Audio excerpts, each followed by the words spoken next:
الحمد لله رب العالمين نحمده ونستعينه ونستغفره ونتوب إليه أشهد أن لا إله إلا الله وحده لا شريك له وأشهد أن سيدنا محمدا عبده ورسوله اللهم صل وسلم وبارك على سيدنا محمد وعلى آله وصحبه ومن دعا بدعوته إلى يوم الدين أما بعد فيا عباد الله اتقوا الله أوصيكم ونفسي بتقوى الله وطاعته فقد فاز المتقون قال تعالى أعوذ بالله من الشيطان الرجيم يؤتي الحكمة من يشاء ومن يؤت الحكمة فقد أوتي خيرا كثيرا وما يذكر إلا أولو الألباب. Sidang jemaah yang dirahmati Allah, bertakwalah kepada Allah Subhanahu wa taala dengan sebenar-benar takwa, yakni kita mentaati segala perintah Allah dan juga kita menjauhi segala larangannya. Khatib berpesan kepada jemaah sekalian agar memberikan sepenuh tumpuan kepada khutbah yang disampaikan, dan jauhilah perbuatan yang sia-sia sepanjang khutbah disampaikan pada tengah hari ini. Berhenti seketika daripada bermain dengan telefon bimbit. Cuba sedaya upaya untuk tidak tidur dan berikan sepenuh tumpuan kepada kandungan khutbah yang dibacakan. Marilah kita bersama-sama menghayati khutbah yang bertajuk tingkatkan ilmu dan juga manfaatkan waktu. Sidang jemaah yang berbahagia, menuntut ilmu serta membudayakan dalam kehidupan merupakan asas penting dalam membina kekuatan ummah. Ilmu bukan sekadar alat untuk lulus peperiksaan atau mendapatkan pekerjaan, tetapi sumber kemajuan, keyakinan dan ketamadunan sesuatu bangsa. Antara kelebihannya ialah ilmu dapat melahirkan generasi yang mampu berfikir secara rasional, membuat keputusan yang tepat dan membezakan antara kebenaran dan juga kebatilan. Ilmu yang bermanfaat akan menjadikan seseorang itu menjadi lebih dekat kepada Allah Subhanahu wa taala. Kerana semakin banyak perkara yang diketahui, semakin besar rasa takut, tunduk dan tawaduknya. Oleh sebab itu Allah Subhanahu wa taala berfirman dalam surah Al-Baqarah ayat 269 yang dibacakan, yang bermaksud Allah memberikan hikmah kebijaksanaannya, ini ilmu yang berguna kepada sesiapa yang dikehendakinya menurut aturan yang ditentukannya, dan sesiapa yang diberikan hikmah itu maka sesungguhnya dia telah diberikan kebaikan yang banyak, dan tiadalah yang dapat mengambil pengajaran yakni peringatan melainkan orang-orang yang menggunakan akal fikirannya. Hadirin jemaah yang dikasihi sekalian, apabila ilmu dibudayakan dalam masyarakat, umat yang celik fikrah, tinggi nilai moralnya dan kaya dengan hikmahnya akan terbentuk. Ummah yang berilmu lebih mudah bersatu kerana perbezaan diurus dengan akal dan adab, bukan emosi dan juga kejahilan. Ini kerana ilmu yang benar akan menyucikan jiwa dan membentuk akhlak yang mulia. Dengan ilmu juga dapat membantu kita mendepani cabaran moden seperti ideologi songsang, hedonism, sekularisme dan juga maklumat palsu. Firman Allah Subhanahu wa taala menerusi surah Al-Ankabut ayat 49. Bal huwa ayatum bayyinatun fi suduril ladzina utul 'ilm wa ma yajhadu bi ayatina illa adh-dhalimun. Yang bermaksud Al-Quran tetap datangnya dari Allah dengan tidak ada syak lagi. Bahkan ia ayat-ayat keterangan yang jelas nyata yang terpelihara di dalam dada orang-orang yang beriman, dan tiadalah yang mengingkari ayat-ayat keterangan kami melainkan orang-orang yang zalim. Muslimin dirahmati Allah sekalian, bagi anak-anak dan juga generasi muda, Menuntut ilmu perlu diteruskan walaupun cuti sekolah kerana proses pembelajaran ialah perjalanan seumur hidup. Cuti sekolah hanyalah rehat daripada sesi formal, bukannya rehat daripada menjadi seorang pelajar. Jika pelajar berhenti sepenuhnya, selama tempoh ini banyak ilmu yang dilupakan. Momentum belajar hilang dan juga sukar untuk kembali fokus apabila sekolah dibuka semula.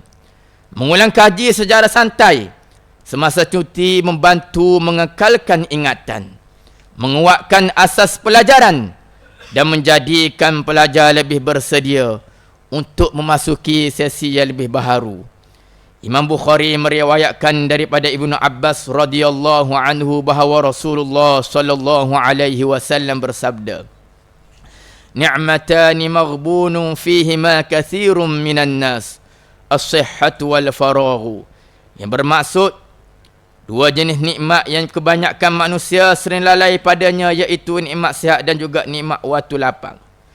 Proses menuntut ilmu tidak terhad kepada pelajaran formal yang diperolehi dalam bilik darjah. Isilah masa terluang dengan membaca bahan-bahan yang meningkatkan kecerdasan fikiran, meneroka kemahiran baru agar kita mampu menjadi seorang Muslim yang berdaya saing. Jangan lupa untuk mengimarahkan masjid dan menghadiri kelas-kelas agama, kerana dengan takwa yang tersulam di jiwa akan menjadi benteng daripada godaan-godaan syaitan. Perkara-perkara ini dapat mengelakkan masa terbuang daripada perkara sia-sia seperti gadget berlebihan, hiburan yang melampau atau gaya hidup yang tidak sihat. Sememangnya Islam menekankan untuk menuntut ilmu tidak mengenal masa, kerana ia adalah bekalan penting untuk kehidupan kita di dunia maupun di hari akhirat. Riwayat Imam Muslim daripada Abu Hurairah radhiyallahu anhu bahawa Nabi sallallahu alaihi wasallam bersabda, "Man salaka tariqan yaltamisu fihi ilma, sahalallahu lahu bihi tariqan ilal jannah. Wa majtama'a qaumun fi baitin min buyutillah yatluna kitaballah wa yatadarasunahu bainahum illa nazalta alaihim as-sakinah wa ghashiyatuhumur rahmah wa haffathumul malaikah wa zakarahumullahu fi man 'indah." Maksudnya, barang siapa yang menempuh satu jalan untuk menuntut ilmu Allah Subhanahu wa taala, maka Allah memudahkan baginya jalan untuk ke syurga. Tidaklah satu kumpulan berkumpul di dalam sebuah rumah di antara rumah-rumah Allah, membaca kitab Al-Quran dan mempelajarinya sesama mereka, melainkan akan turun kepada mereka sakinah, yang ini ketenangan, diliputi ke atas mereka rahmat dan naungi oleh malaikat-malaikat, serta Allah Subhanahu wa taala akan menyebut mereka pada malaikat yang berada di sisinya. Pesanan khatib kepada ibu bapa, kalian punya peranan penting dalam memantau dan juga membimbing anak-anak sepanjang cuti sekolah. Jangan sekadar mengarahkan anak-anak melakukan suatu kebaikan tanpa kita sendiri melakukannya. Sediakan suasana rumah yang dipenuhi dengan perkara yang bermanfaat. Tetapkan peraturan penggunaan gadget bukan untuk anak-anak sahaja, tetapi untuk kita juga di rumah. Hidupkan bacaan Al-Quran di rumah kita. Cuba budayakan sekeluarga pergi mengimarahkan rumah-rumah Allah bersama-sama. Bantu anak mencari kemahiran baharu suatu cuti, dan ajarlah anak nilai-nilai murni dengan bergotong royong membersihkan rumah serta apa sahaja aktiviti yang mendekatkan hubungan kita dengan Allah dan juga merapatkan hubungan keluarga. Alangkah indahnya sebuah kediaman yang penghuninya bersama-sama mengingati Allah, berusaha menjadi mukmin yang lebih baik, serta mudah-mudahan dihimpunkan bersama di syurga kelak. Amin ya rabbal alamin. Para tetamu Allah yang dirahmati Allah, dalam masa yang sama, jiran tetangga juga harus memupuk suasana yang harmoni, saling membantu dan mengawasi tingkah laku remaja di kawasan mereka supaya tidak terlibat dengan kegiatan negatif. Selain itu, masjid, pusat komuniti, NGO dan juga persatuan belia perlu menyediakan program seperti kelas agama, kem jati diri, sukan, gotong royong dan aktiviti kemasyarakatan yang mengisi masa cuti dan juga nilai murni.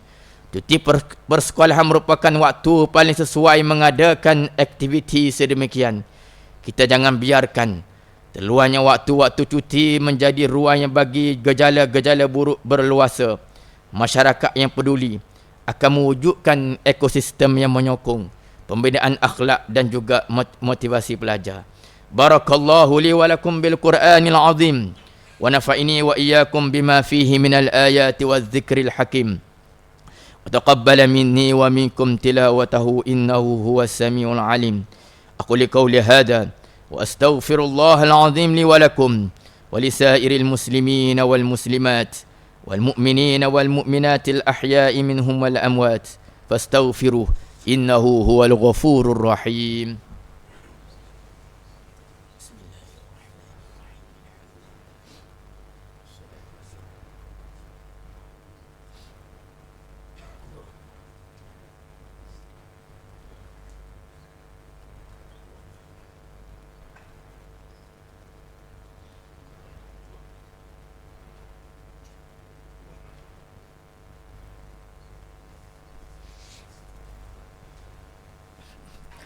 Alhamdulillahi Rabbil Alamin.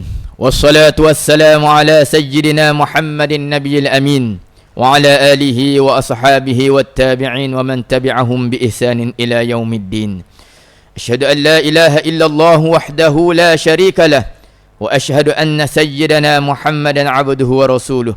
Amma ba'd, fa ya ibadallah ittaqullaha wa kunu ma'as sadiqin. Muslimin yang dimuliakan oleh Allah Subhanahu wa taala.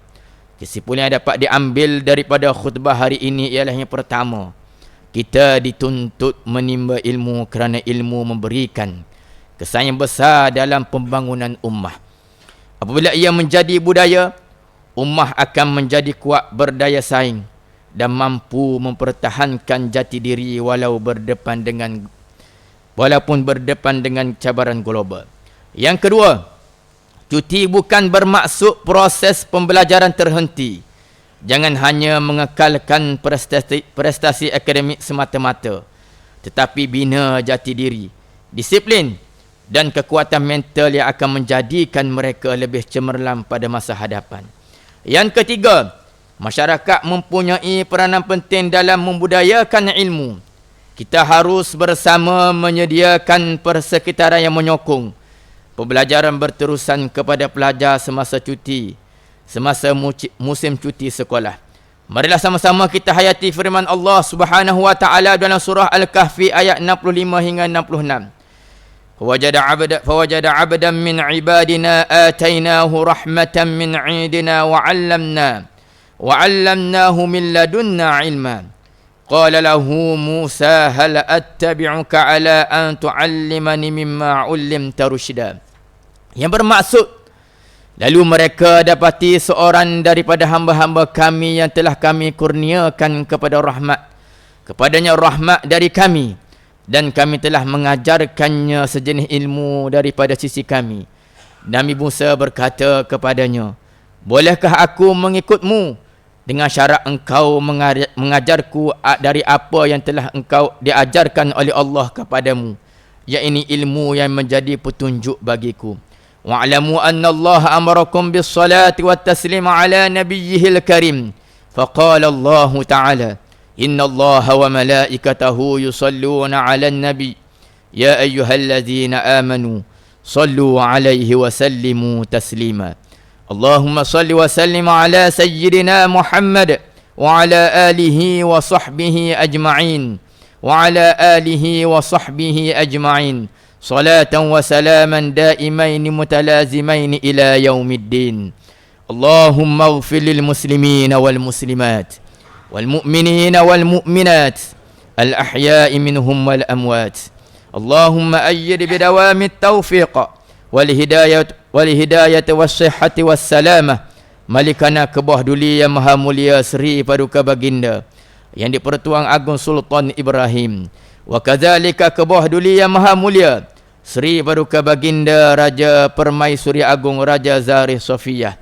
Allahumma aslih a'immatana wa walata umurina waj'al wilayatana fi man khafaka wattaqak wattaba'a ridak. Allahumma ij'al baladana maliziyya aminan mutma'inna sakha'an rakha'a dara 'adlin wa iman wa amnin wa aman ya zal fadli wal ihsan. Allahumma irfa' 'anna al-balaa'a wal waba' wal ghalaa'a wal riba wal mihan wa sayyi'il asqam wa su'al fitan ma zahara minha wa ma batan an baladina hadha khassah wa an sa'iri biladil muslimina 'ammah ya rabbal alamin. Allahumma 'izzal islam wal muslimin وعلى كلمتك إلى يوم الدين. اللهم انصر إخواننا المجاهدين والمستضعفين في فلسطين واحفظهم عن كيد الظالمين وأهلك اليهود المجرمين المعتدين يا خير الناصرين. Ya Allah, jadikanlah kami hamba-hambamu yang taat melaksanakan syariat, istiqamah berjemaah mendirikan solat, mengimarahkan masjid dan juga surau, membina muafakat bersatu padu dan bekerja sama membangunkan kehidupan yang penuh berkat. Ya Allah, tautkanlah hati-hati kami untuk saling mengasihi, memberi bantuan dan juga menghulurkan sumbangan, suburkan iman dan ihsan di jiwa kami untuk mengeluarkan zakat, infak dan berwakaf di pusat pungutan zakat Majlis Agama Islam Wilayah Persekutuan. Kurniakanlah ke atas para pembayar zakat dan pewakaf sebaik-baik ganjaran dan juga limpah keberkatan. Ya Allah, bantulah kami untuk ikhlas dan gigih bekerja, sabar berusaha, tabah menabur jasa, jujur dan berintegriti dalam mengunjung amanah agama, bangsa dan juga negara. Rabbana atina min ladunka rahmatan wa hayyi' lana min amrina rasyada. Rabbana atina fid dunya hasanah وفي الآخرة حسنة وقنا عذاب النار. عباد الله، إن الله يأمر بالعدل والإحسان وإيتاء ذي القربى وينهى عن الفحشاء والمنكر والبغي يعظكم لعلكم تذكرون. فاذكروا الله العظيم يذكركم واشكروه على نعمه يزدكم واسألوه من فضله يؤتكم ولذكر الله أكبر والله يعلم ما تصنعون.